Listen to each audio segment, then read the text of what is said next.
Well, ladies and gentlemen, there you have it. Ilia Topuria. Pains me to say it. I had to take the headband off. I think I cursed him.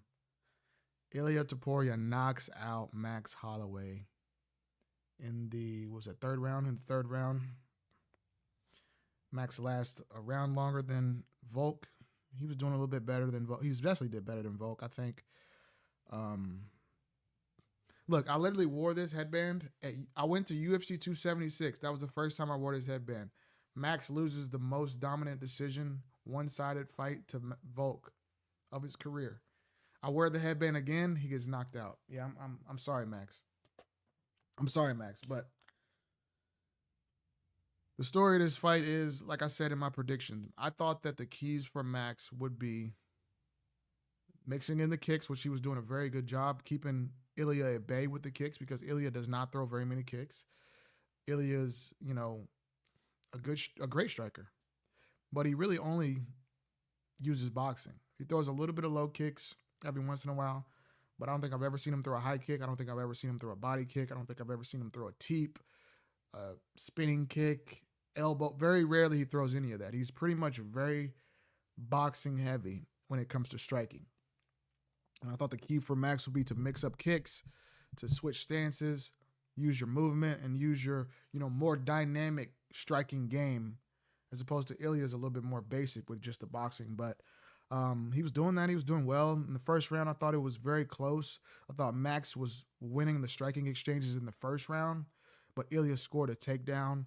And the fact that the striking was pretty close, maybe you could give that to Ilia, but I would probably give the first round to Max because the takedown didn't really amount to much damage or anything. Jesus Christ. And in the second round, Ilia came out a little bit better. His boxing was working a little bit more. He looked faster than Max. The hands looked faster than Max. And I thought Ilia won the second round. I thought he outstruck, landed the harder shots. Like he was landing some nasty, heavy left hooks.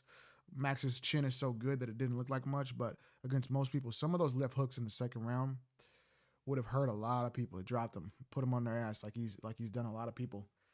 And eventually he did do the same to Max. And then we get to that third round. He lands a nasty overhand right. And like I said, I thought that the key for Max would be to be dynamic, switch stances, use kicks, and incorporate the southpaw stance. Now that was his ultimate demise. That is actually like a big downfall. A lot of times when like even when I train or when I watch other people training or when we're watching sparring days, some people can be very dynamic when they switch to southpaw, but their defense is not as good. And when you're in a switch stance, to southpaw versus an orthodox, your backhand is the money shot right down the pipe. And he lands that overhand right down the pipe on Max, hurts him bad, wobbles him, pushes Max back behind the black warning track, which is what I said. That's when Ilia is the most dangerous. And when most fighters get in a lot of trouble is when they get behind that. And Max is, you can't really fault him for, a game plan like, oh, he shouldn't have been behind the warning track. But he was hurt. He was hurt. He couldn't help it. He was hurt. He gets pushed behind the warning track. Ilia follows up with some shots. Max really never recovers. After that first shot landed, I think Ilia probably finishes him probably less than 20 seconds later. He lands a absolutely nasty, nasty, nasty, nasty. Take a photo finish frame shot of that nasty left hook. We've never seen anybody do that to Max. That left hook, nasty flash knockout Max, and then follows him up. Max is still awake, but he follows up on the ground, and Max was done. There's no debate. The camera angle was a little bit weird, so it looked like you couldn't really tell if it was like maybe a little bit early, but no. When they showed the little bit better angle with the replays, Max was done. He was done. He was out. And Ilia Topuria is your UFC champion yet again. I will say Volk comes in the octagon right after the fight, like they want to hype that up. he's coming off 2 losses. Like everybody loves Volk. Of course, we respect Volk. He had the amazing title reign, and he probably deserves a rematch. But I just don't think that was the moment for that. It was kind of like Ilia didn't really give a fuck. Seemed like Volk didn't really want to do it. Seemed like the UFC might have forced that. It's kind of weird. Also, I would have been pissed if I was Diego Lopez, who's also in the crowd, and y'all fly me out here just to, give Volk this moment. Motherfucker, I would have jumped the cage and said, "No, fuck that. It's my fight. Volk got to get through me or give me the fight." But yeah, man. Kudos to Ilia. I've seen people saying Max is done. Max needs, bro, he's 30. He's like 32, bro. He was fighting well. It was 1-1 on my scorecard. And he was doing well in the 3rd round as well before he got hurt. He looked good. He was more competitive than Volk. He was more competitive than a lot of people have been against Ilia. Ilia's just too tough, man. All the undefeated fighters on the card remain undefeated, and we'll move on to the next one, which is a fight I'm very happy about. I love Whittaker, but I am very happy about. Well, actually, he really doesn't silence the doubters because the cardio issues really never came into fruition because he's so damn aggressive that it's a nightmare to get past that first storm. If you can get past it, maybe you can get him. But we just saw a former champion that couldn't get past that first storm. We get a little bit of striking for about a minute. He shoots a takedown. His takedowns aren't even hidden. His takedowns aren't even like some slick. He just shoots. He shoots from far out. He shoots from close in. He shoots in the middle of the octagon. He shoots by the cage. And he gets takedowns, guys. Nobody takes people down as easy as Khamzat, bro. I think he has the best wrestler in the UFC. Yes, Bo Nickel is there, but Bo Nickel doesn't take people down at will like Khamzat. You just gotta. It's different than straight wrestling because you gotta find a way to mix in, disguise it with strikes and shit like that. And I think Khamzat does that better than anyone. And he comes out, he submits Robert Whittaker. He gets him on the ground. He literally mauls him. The first time Whittaker's able to fight back to his feet, immediately gets taken right back down. Khamzat's on, bro, once he gets you down, the round's over. Once he gets you down, round's over. You're not getting back up. And if you do get back up, he's going to take you down again. He's not going to stop. He's so relentless, and he's so like the biggest downside of him, he does not care about if I shoot 20 takedowns in the first round, damn, I might be tired in the 3rd round. He does not care, bro. He's just going to keep shooting. He's going to keep shooting. He does not care if he no diddy, blows his load in the first round. He doesn't care, bro. And that may hurt him in a different, further down the line. But for now, I don't think anybody's going to be able to stop him. I think he beats DDP, and I think he beats Strickland. DDP probably is the harder matchup. I think he probably runs through Strickland similarly like he did this because I don't think Strickland's going to be able to fight off that wrestling. DDP is, big, stocky, and strong and maybe be able to fight off a little bit of takedowns, but Khamzat will be champion, man. I'm sorry. I'm sorry if y'all don't like it. I'm sorry if y'all think he has cardio issues. In my head, I don't think he really has cardio issues. I think he has fight IQ issues. Or really not even issues, just fight IQ disregard.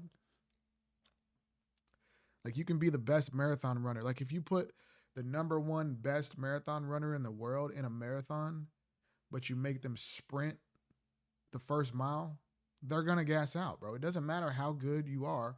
It's about tactic. You have to be tactical. You have to be smart. And Khamzat does not give a fuck to be tactical with his cardio. He doesn't care. He does not care. I thought maybe that early in this fight, he would come out strong. Whittaker would maybe survive a little bit. Whittaker would maybe piece him up on the feet a little bit. And then Whittaker would, and then Khamzat would get a second win, and Khamzat would submit him in the 3rd round. That was my prediction, but Whittaker couldn't even get past the first wave.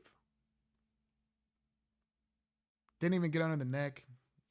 Almost did like a crank, like a jaw face crank, almost like Habib did against Conor.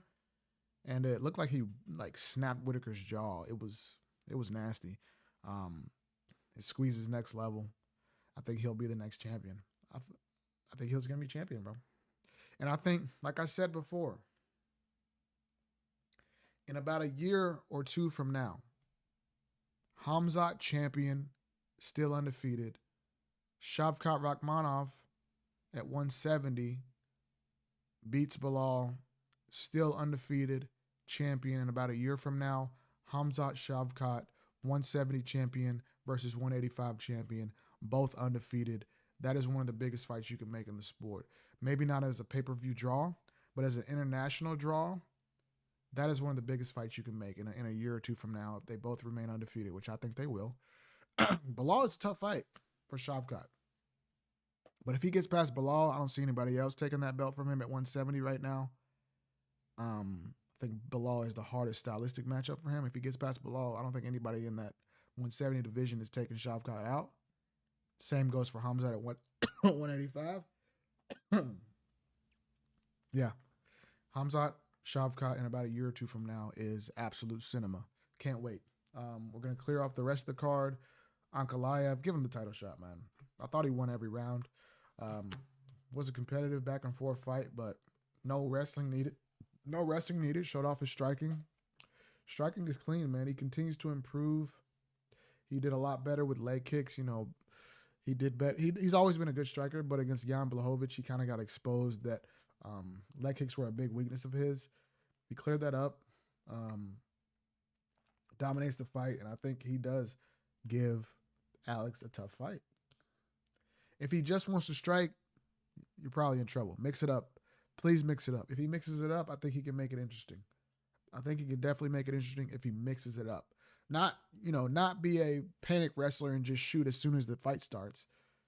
You can strike a little bit, but mix it up. Make it, put the thought of a takedown in his head so he's a little bit more hesitant with his striking.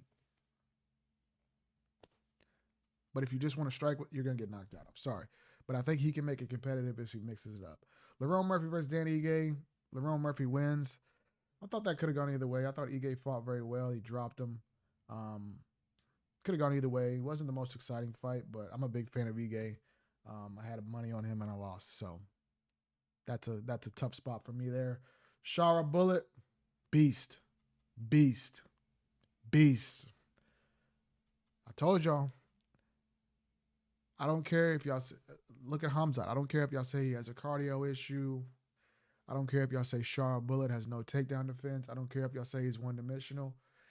I don't care if y'all say Magomed Ankalaev cannot strike with Alex Pereira. He should never stand with him. If I see a fighter from Russia with a beard, I'm not doubting him. Ever. End of story. But we move on to UFC 309. John Jones versus Stipe up next. Stipe Miocic has the chance to do the funniest thing ever. But yeah, I'll drop my prediction for that coming up soon. I may be in New York for that one, so that should be exciting. Thank you guys for watching. If you came to the stream, I appreciate you guys. We're growing the channel. We're at 7,000 subs now. I'm trying to get to 10,000 before the year's up. That would be nice, wouldn't it? 10,000 before the year's up. My first year, we went from 0 subscribers to 1,000 subscribers. My second year, we went from 1,000 subscribers to 5,000 subscribers. This is my third year. We're trying to go from 5,000 to 10,000. That'll be nice. Right now, we're at about 7,200. And I appreciate every one of y'all. Thanks for watching. Appreciate you guys. Let me know in the comments what you thought about the card, what you think should be next. Just let me know. Talk to me.